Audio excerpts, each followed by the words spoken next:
Hi again, it's Coach Carrie of the Hope Exchange, and here's my next chapter in the Messiah prophecy. This is going to be following along Matthew 23. It is the 24th installment in my book, so I hope that you have caught all of the other videos. This one's called Wide Phylacteries, a.k.a. Tiny Top Hats. I have a sunroom in the back of my house, at least I did when I wrote this, with large windows. I've cleaned them from inside, but they never really gleamed because they needed to be cleaned on the outside as well.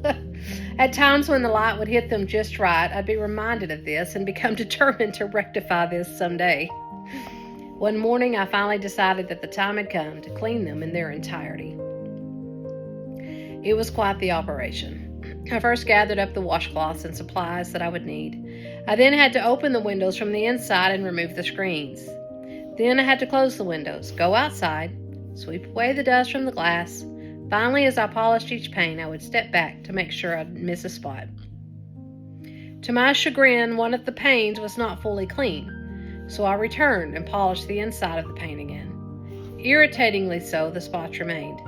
I went back outside and polished again. Nope, still dirty. I discovered that somehow moisture had gotten between the double panes and left water spots, and there was nothing I could do about it. I realized that no matter how hard I worked on the surface, my view would remain obscured. Chapter 23 is all about the Pharisees' hypocrisy. As leaders of the Jewish religion, they prided themselves on knowing all of the laws and making sure everyone followed them to the letter. They paraded their righteousness around like peacocks to be admired by the world.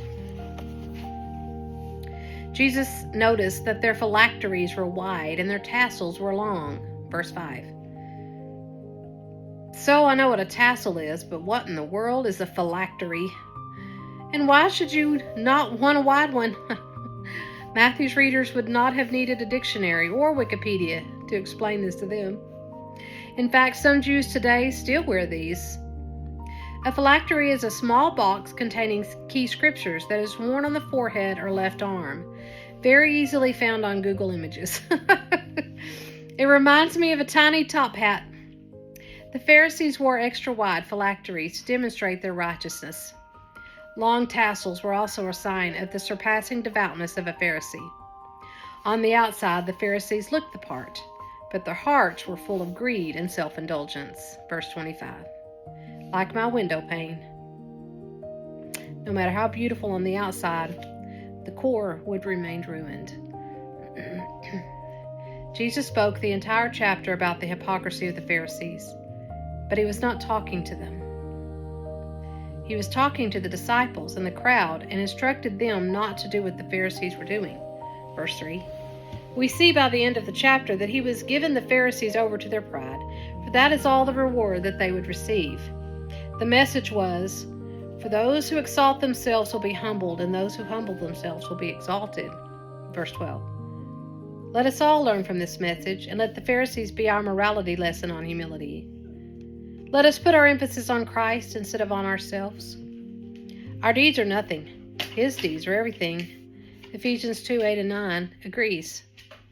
For it is by grace you have been saved through faith, and this is not from yourselves.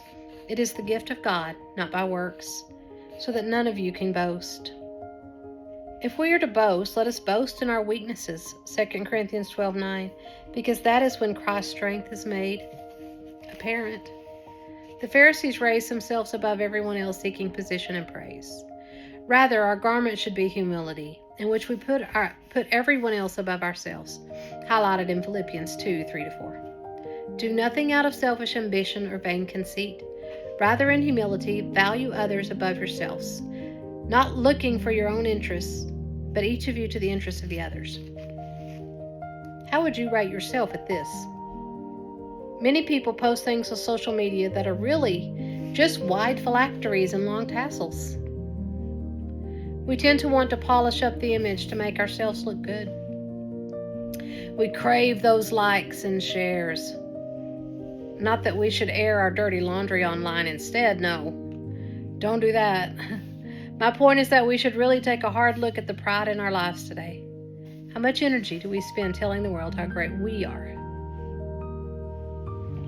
instead of telling the world how loved by God they are.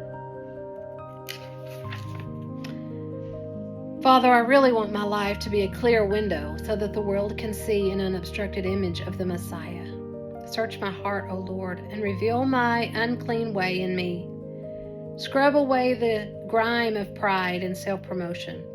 Place over my shoulders a garment of humility so that if any honor comes to me, it is clearly because of you. Amen. Thanks for listening.